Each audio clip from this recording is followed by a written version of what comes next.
Let us open our Bibles in the book of 2 Peter, chapter number 1, verse number 3. It's a series, and the last week on Sunday, ndio scripture ndakaverengesa. Uyo ndio scripture zvakare yandiri kuverengesa. It's a series. Last week I spoke about His divine power, part 1. And today I'm going to talk of His divine power, part 2. And the next week on Sunday, I'm going to talk about His divine power, part 3. 2 Peter chapter number 1, verse number 3. His divine power has given to us all things that pertain to life and godliness, through the knowledge of Him who called us to glory and virtue. May God Almighty bless the reading of His holy word. Ladies and gentlemen, according to Apostle Peter, pataverengesa, arikuti His divine power ask kutaura about your ability, neither is He talking about your capacity. But here Apostle Peter is talking about the capacity of God. He's talking about the ability of God. He's talking about the power of God. So his emphasis here arikuisa to the power of God. So Peter argued His divine power has given to us all things that pertain to life and godliness. His divine power has given to us all things that pertain to life and godliness. I want you to know that His divine power has given you everything that you need in life. His divine power has given to you everything that you need in this life. So chese chawada panyika inoi, I want you to know that His divine power has given you all those things. Because the scripture is very clear. His divine power has given to you all things. The Bible is not saying some things, no. But the Bible is clearly saying His divine power has given to you all things that pertain to this life. So everything that you need in this life, it has already been given to you by His divine power. Be it the wisdom to raise your children. I want you to know, be it courage in the face of opposition. His divine power has already given you that. Be it healing when you are wounded. Be it strength when you are overwhelmed. I want you to know that His divine power has given you everything that you need in this life. So kwese kwa uchaenda nepese pa uchange uri nezvose zvauchaita, do not uzive kuti His divine power has given you all things that pertain to this life. Chese chiri panyika ino chaungada oro chaungazoda in the future, I want you to know that His divine power has already given you all those things. Now, mungu agada kuziva kuti, men of God, pamuri kutaura pamusoro pekuti His divine power has already given me all these things. Chi chinonzi His divine power, chamuri kuti ndo chakaita kuti ndiwane zvese zvandingade munyika inoi. Now, if you read Acts chapter number 1, verse number 8, the Bible says, you shall receive power when the Holy Spirit has come upon you. Ndi Jesu aitaura mazwi aya kuri muchava nesimba kana mweya mutsvene auya pamusoro penyu. Zvoreva izvo kuti His divine power is the Holy Spirit. And I want you to know that the Holy Spirit is not anywhere else, but He resides in you. He lives in you. Mweya mutsvene ari mukati mako, mweya mutsvene anogara mauri. So his divine power is the Holy Spirit. Joreva izvo kuti shoko pariri kuti his divine power has given you all things that pertain to this life.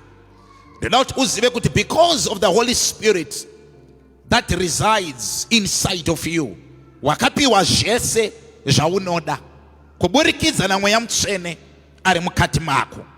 I want you to know that God has given you the divine ability to change any hopeless situation yaungasangana nayo.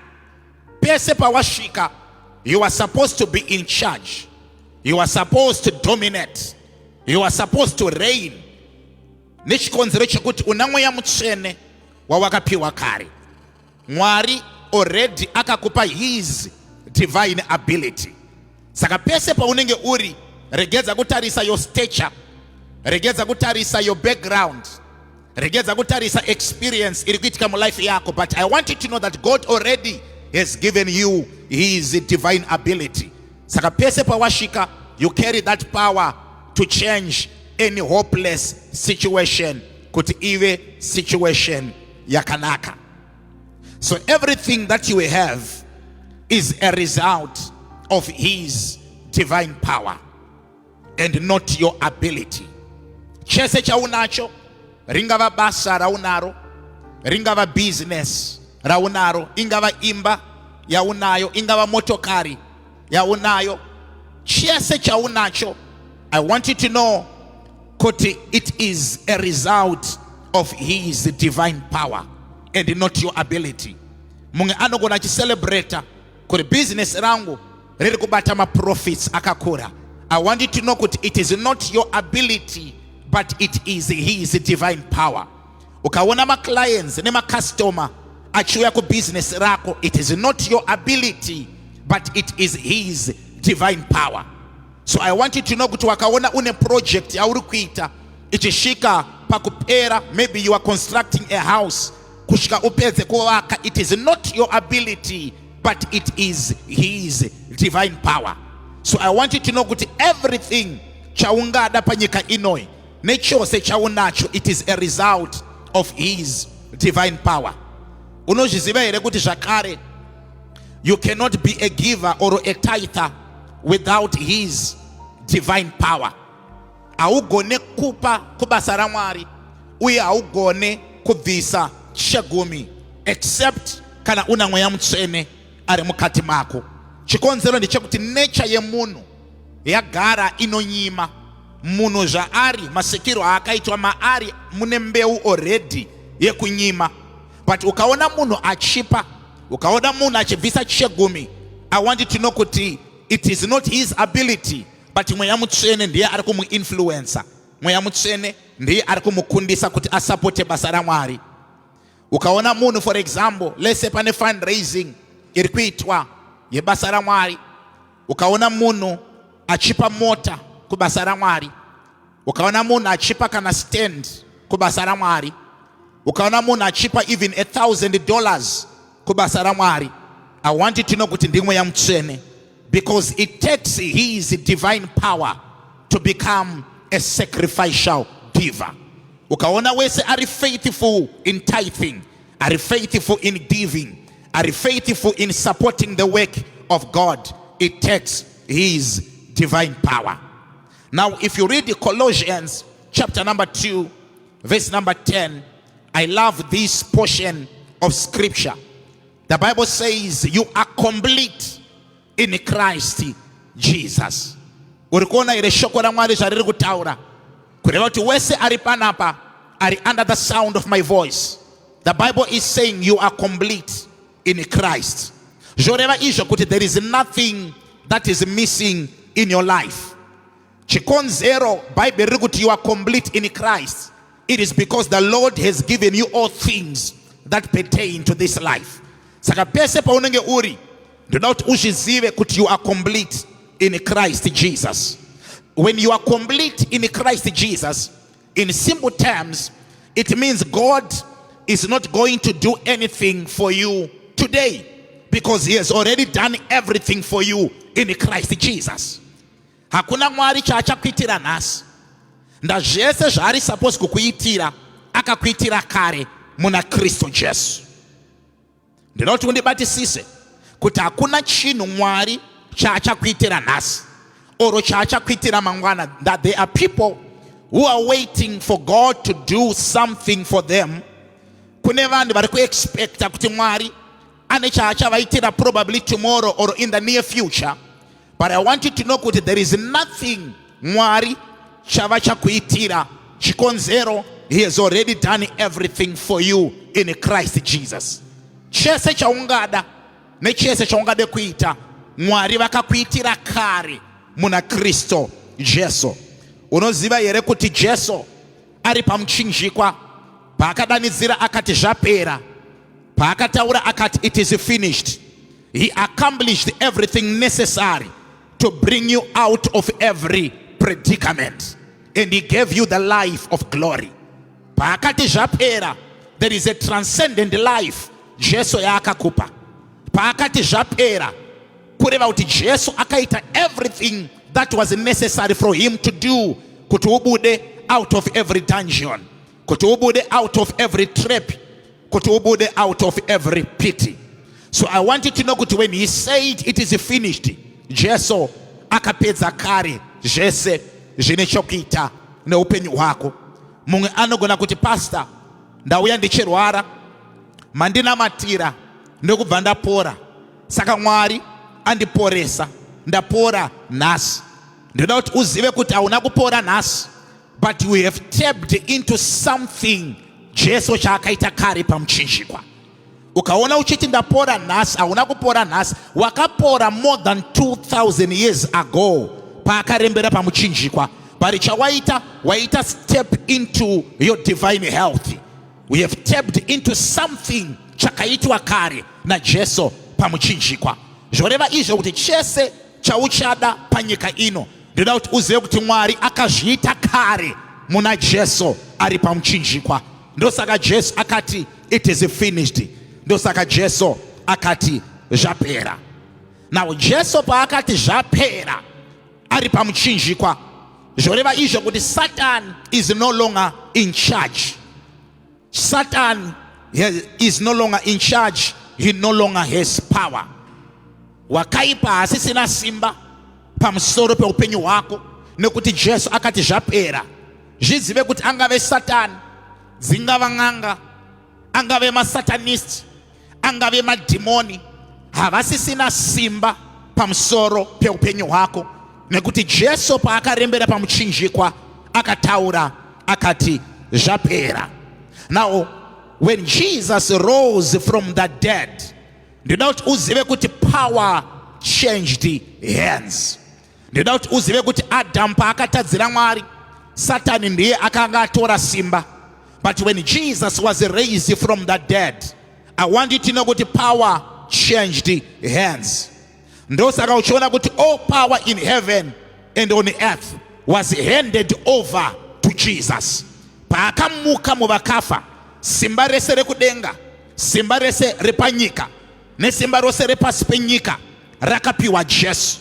Makeys erufu, makeys egehena, makeys eupenyu, ese akapiwa Jesu. Zvoreva kuti all power and all authority was handed over to Jesus. So Jesus took over, and after taking over, he then delivered all this power to us.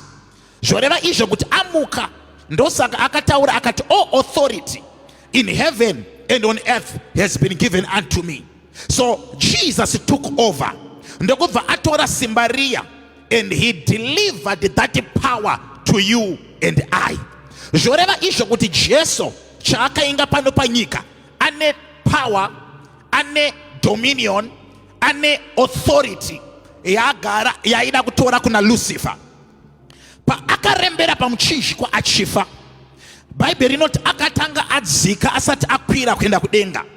Now achidzika akaenda akanoparadza masimba erima, ndokubva atora makeys akanga ane wakaipa. Now atora makeys ndo paanopa a statement of declaration. Paanoti simba rese repanyika nerekudenga ndinda anaro. Kureva kuti aritora kuna Satan, nda Satan remember imbava anga akariba kuna Adamu. Saka Jesu aritora. Na aritora haana kurichengeta, akabva aripa chechi yake, akabva aripa iwewe. Ameno, pana ari kundidzere kiriki ya Jesu. Zvoreva izvo kuti Jesu paaka asenda achienda kudenga, akasvika kudenga haana kumira, akasvika akagara pachigaro cheushe. Why Jesu asina kumira akagara? He is at rest. And the reason why Jesus is at rest, it is because he finished all the work. Akakupa simba. Remember in the book of Genesis chapter number 1, after God has created Adam, he then rested, because God knew kutindapa Adam authority. Saka Jesu apa church authority akanogara, and he rested. Achiziva kuti simba rose rane church. Zvoreva kuti kugara kwa wakaita une simba rinotyisa raunaro. Hallelujah. Muri kurevei pastor, simba rimwe chete raive na Jesu rekufamba pamusoro pemvura, ndauya kuzokudza kuti unaro. Simba rimwe chete raiva na Jesu rekusunungura ana legion, ndoda kuti uzive kuti unaro. Simba rimwe chete raiva na Jesu rekuchenesa vane maperembudzi, ndoda kuti uzive kuti unaro. Simba rimwe chete raiva na Jesu rekuti madhoo akavharwa aipinda nepamadziro, simba rimwe chete unaro. Chakasaka Jesu apinde nepamadziro ari kuti panyika inoi hakuna chinondilimita. Zvoreva kuti the same power unaro. Zvoreva izvo kuti hakuna road block yewakaipa inoiswa munzira mako, hakuna limitation yewakaipa inoiswa munzira yako. Kana une simba ramweya mutsvene, I want you to know kuti you carry unlimited power, nekuti Jesu akakupa simba iri kare. So Jesus, he gave you the power to be in charge. So pese paunenge uri, I want you to know kuti you are in charge. Iya zvino ndichiparidza, wakagara pawakagara, Mwari vakakutarira, Jesu akakutarira, vatumwa vedenga vakakutarira, tine gore rezvapupu rakatikomberedza rakakutarira. Chiri kusaka vakutarire, vari kuziva kuti you are in charge. Kana uri in charge, havasi kuda kuti urarame life iri useless, havasi kuda kuti urarame life isina pundutso, but they want you to exercise your authority. They want you to exercise your jurisdiction, because you are in charge. So Jesus is seated on his seat, waiting for you to do exploits. So don't pray and say, God, do something for me. The power is already within you, but change the situation, change the environment. Now we have to could you carry power to change any spiritual climate over your life, because the power is no longer in heaven, but it is within you. Put your hands together for Jesus. No matter what you may be going through right now, Jesus has settled it all for you. Now we are going to stop expecting God to do something for you, because the power for change is within you. I want you to know that you can only triumph with his divine power. Kana wave kuda kubudirira, unokwanisa kubudirira only with his divine power. Kana ushida kukunda ma obstacles ari mu life yako, unokwanisa kukunda only with his divine power. If you want to overcome any challenge of this life, you can only overcome through his divine power. Kana ushida kukunda varoi, ushida kukunda nganga, ushida kukunda zvirwere, unokwanisa kukunda only through his divine power. Chinorwadza pese apa chasaka ubondere, chasaka zvinhu zvako zvirambe, you were using your natural capacity, you were using your ability. Vamwe venyu maitemba your educational qualifications, but I'm here to decree and declare, could your educational qualifications, they have a limit, but when you trust in his divine power, you can exceed any boundary, you can exceed any limitation.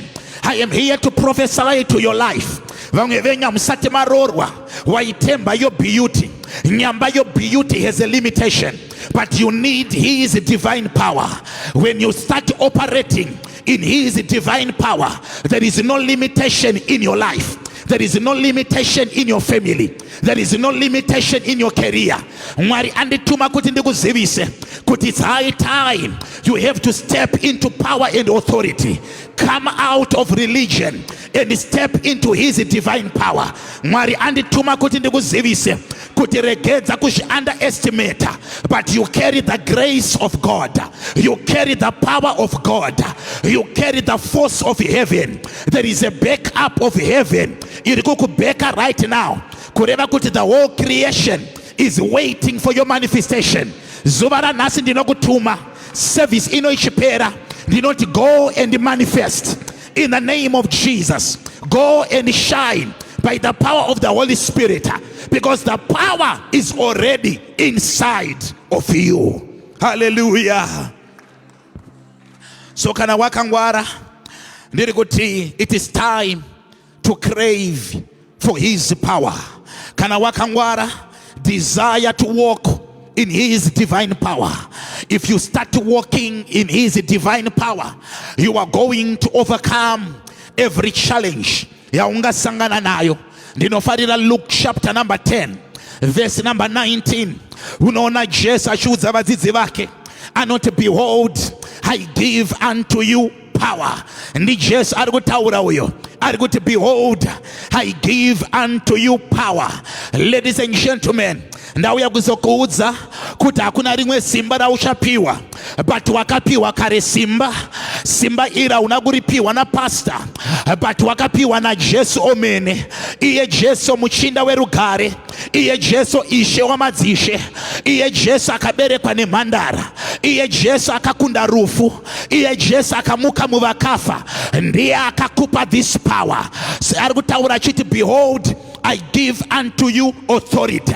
Kureva kuti pese paunenge uri zvizive kuti une authority yawakapiwa na Jesu. Ende kana une authority yawakapiwa na Jesu, chasaka akupe authority iyi ari kuti shandisa authority yandakakupa. Jesu anakungonakirwa nekukupa authority, but akupa authority kuti uexercise. Zuva ranhasi ndichipedza kuparidza ndiri kutsvaka vari pano anoti I am ready to exercise authority yandakapiwa na Jesu.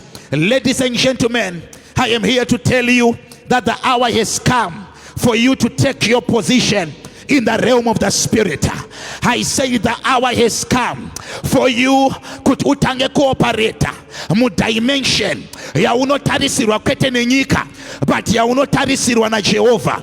And if you start operating in this frequency of power, now we are kuzokuudza kuti the world will respect you. Chinosaka nyika isakuremekedze, chinosaka nyika isakusalute, vakutarira, vakakuyera, vakakuona usina his divine power. But the moment yauchatanga cooperate in this frequency of power, believe you me, your boss will respect you, your manager will respect you, your supervisor will respect you, your teacher will respect you. Even demonic spirits, they will start saluting you. Vakatanga kuona wako operator in this frequency of power. In the name of Jesus, mweya mutsvene ngaamutse generation yepower inofamba iri musimba ramweya mutsvene. Pauchatanga kufamba uri musimba ramweya mutsvene, uchaona kuti mweya madzinza ichasuduruka, uchaona kuti mweya mashave ichakuregedza, uchaona kuti mweya yengozi ichasiyana newe. Chiri kusaka isiyane newe iri kuremekedza simba ramweya mutsvene riri kuopareta riri mulife yako. The hour has come for you to take your position in the realm of the spirit. I want you to know that you are not a natural person, but you are a supernatural person. I want you to know that you are not a physical being, but you are a spiritual being. Take your authority in the spirit. Take your position in the spirit. Take your rank in the spirit. Take your dominion in the spirit. Take your place, child of God. You are a spirit being. Hallelujah. And I want you to know that every child of God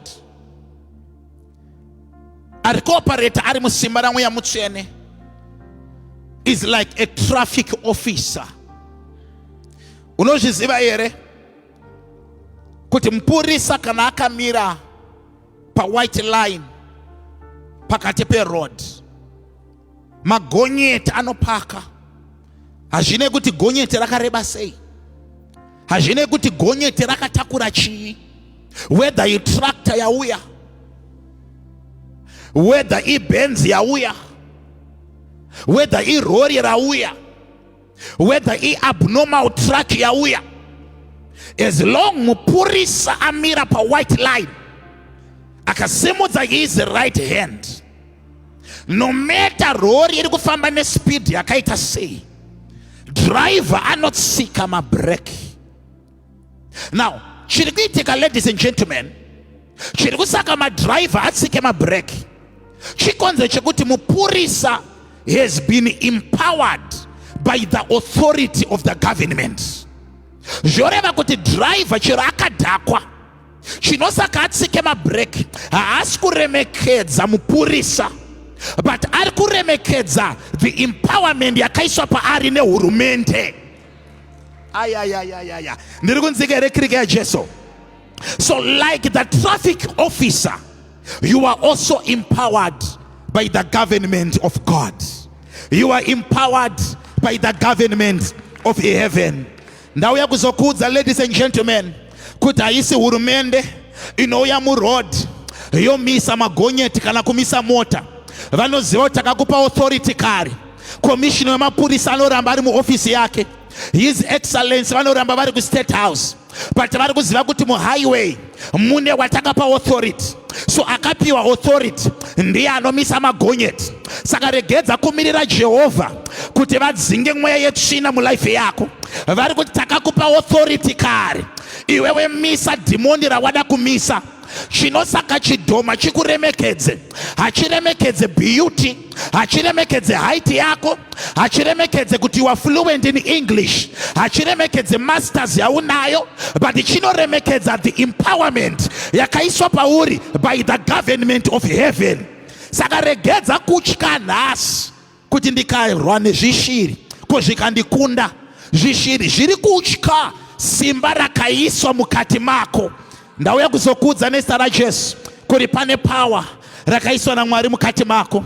Hakuna cancer inoramba yakakubata, hakuna sugar diabetes inoramba yakakubata, hakuna hypertension inoramba yakakubata, hakuna marwadzo anoramba akakubata. Chinosaka akuregedze, ari kuremekedza the authority of God yakaiswa mukati mako. But mupurisa akaramba akamira pa white line, akasasimudza ruoko rwake, gonyeti rinoramba richifamba, rodarika, tractor inoramba ichifamba, rori rinoramba richifamba, motokari inoramba ichifamba.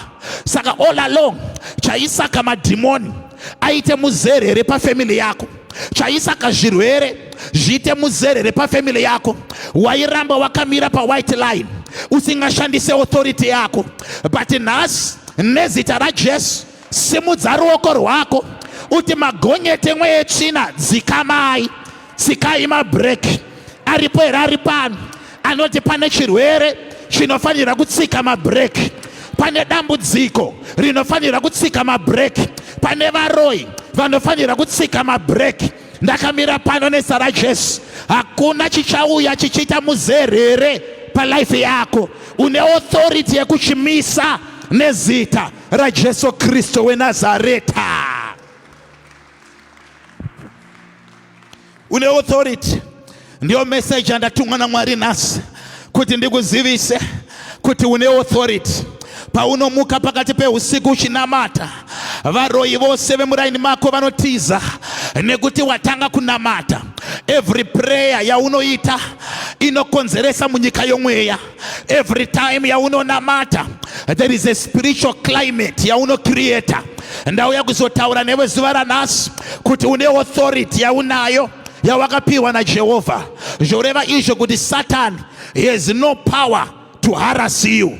Ndauya kuzokudza kuti the devil cannot stop your destiny. The devil cannot stop your life from flourishing. The devil cannot stop your business from excelling. But all you need is to be strong in the Lord and in the power of his might. ndauya kuzoraise a generation ichadeclare ichiti we are strong in the Lord and in the power of his might. Une simba rawakapiwa kare. Ramba uri mu presence ya Mwari. Ramba uri panzvimbo pawadyarwa na Mwari. Ramba uri papo uchaona uchibukira, uchaona zvichiendeka, uchaona madhoo achivhurika, uchaona pasina nzira pachiva nenzira. Chichaitika simba raMweya Mutsvene riri mukati mako rakuopareta. And the Bible says, now to him who is able to do exceedingly abundantly above all that we ask or think, according to his divine power that works inside of us. Now we are going to God is able, according to his divine power that is operating in your life. The Holy Ghost is operating in your life. The Holy Ghost is at work in your life. You can only go as far in life as the power of God at work inside of you. Joreva isho tumweya Mutsvene, as long as you operate mu life yako, hauna chinokumisa. Unoshika every level ya wada kushika, every height ya wada kushika, chese cha wada kuachiva chinoitika nokuti una Mweya Mutsvene ari kuoperate mu life yako. Ndauya kuzokuudza kuti the Holy Spirit is at work in your life. The Holy Spirit is operating in your life. And when the Holy Spirit is operating in your life, it means you have been divinely empowered by the Lord. It means that devil has no place in your family. It means that devil has no place in your ministry. The devil has no place in your business. The devil has no place in your career. It takes the power of God to subdue the works of darkness. You need his divine power. Unoda simba la Mweya Mutsvene kuti rikubetsere. Mwari andituma kuti ndikuzivise kuti you carry unlimited power. You carry his divine power. You carry his dunamis power. You shall operate from today in an unusual dimension of power. Uchaona kuti pese pa uchatanga kunamata panemwe presence ya uchatanga kunzwa nyamba, you are now operating in an unusual dimension of power. Pa uchanamata varoi vachabata musoro pavanongokona vakupinda mu prayer ndavanoziva kuti hari dzavo dzakuputsika, vanoziva kuti zvavakadyara zvakudzurwa, vanoziva kuti mhiko dzavo hadzichasevenza pese paunenge uchinamata. Ndinokunamatira nhasi nezita raJesu Kristu kuti kwese kwauchaenda you shall operate in an unusual dimension of power. Kwese kwauchaenda pauchatsika pachatanga kutinhira. Izwi rauchataura richava nechikuriri munyika yomweya. Mweya yetsvina ichatanga kukuremekedza nezita raJesu Nazareta. Chese chako changa chakabatwa nemweya wetsvina ndiri kuchiona right now chakuregedzwa nezita raJesu Nazareta. Wese ari pano ane mari yake yanga yakabatwa ndiri kuti iri kuregedzwa nezita raJesu. Ane promotion yake yanga yakabatwa iri kuregedzwa nezita raJesu. Ane business rake ranga rakabatwa riri kuregedzwa nezita raJesu. Ane mbereko yake yanga yakabatwa iri kuregedzwa nezita raJesu. Ane pfungwa dzanga dzakabatwa newakaipa, ane potential yanga yakabatwa newakaipa, ane greatness yanga yakabatwa newakaipa, ane US dollars ake anga akabatwa newakaipa, ari kuregedzwa ndakamira pano, ari kuregedzwa ndakamira pano. Ndiri kuzvinzwa, ndiri kuzvinzwa, ndiri kuzvinzwa. Ladies and gentlemen, it is time to frustrate the kingdom of darkness. Ndakamira pano nezita raJesu. Mweya Mutsvene ari kutaura neni, ari kuti pane vanhu vari pano vane zvinhu zvavo zvavanga vakabatirwa, asi ndakumira semuranda waMwari nerenki yandakapiwa naMweya Mutsvene. Ndakutaura izwi. Pane vakaenda kun'anga, n'anga ikataura izwi against your life. Iwe wauya kuchurch kune muzodziwa waMwari. Ini ndakutaurawo izwi semuprista waJehovha. Chavakabata ndati ngachiregedzwe pange pakasungwa. Ndiri kuti vatumwa vedenga vakunosunungura right now changa chichinonotswa nevakaipa. Pane supernatural speed yakuiswa mulife yako. Wese ari kurwara wakupora ndakamira pano nezita raJesu Nazareta. Wadzungaira kwemakore, but from today you are no longer a vagabond. Uchadzungaira nezita raJesu. I decree and I declare by the authority of scriptures, you are free from sickness, you are free from sorrow, you are free from poverty, you are free from disappointments, you are free from failure. Receive your miracle right now. Receive your miracle right now. Ushararama in exceptional life. Ushararama in upward life. Ushararama a forward life. Kuvazuva nas ndinaisa nyasha pa life yako. Hapana chichabatwa newakaipa. Ayakata ndiri kuzvinzwa pane ari pano ane simba ranga richimunonotsa. Kubva nhasi hauchanonotswa zvakare. Kubva nhasi hauchapiringishwa zvakare. Kubva nhasi maplans ako anotobudirira nezita raJesu. Gamuchira shura rako, gamuchira munana wako, gamuchira mhinduro yako, gamuchira solution yako. If I be a servant of God, receive your miracle. Receive your miracle. Receive your miracle in the name of Jesus. Simukane tsoka dzako, we want to pray. Yandalaba shakata. Mwarandi tuma kuti ndikuzivise kuti you are divinely empowered to fulfill God's purpose for your life. Uri kuzozadzikisa destiny yako. Uri kuzozadzikisa mandate ya Mwari pamusoro pe life yako. Uri kuzozadzikisa calling ya Mwari pamusoro pe life yako.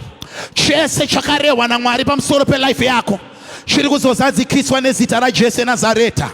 Ndawe kuzokudza kuti you are ordained to do great things. You are ordained to do remarkable things. Zviri kuzoitika nezita raJesu Nazareta. With his divine power, your destiny is secure. With his divine power, your future is secure. Open your mouth right now and begin to pray. Begin to pray. Begin to pray unto him who is able to do exceedingly abundantly above all that we ask or think, according to his divine power at work in our lives.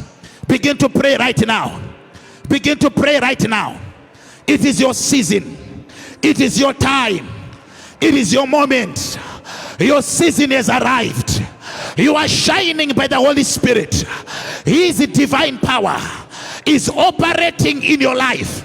His divine power is at work in your life. Raise your voice right now. Tanga kunamata nesara Jesu.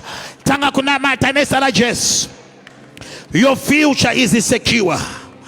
Your destiny is secure. You shall fulfill your divine assignment. Namata nesara Jesu.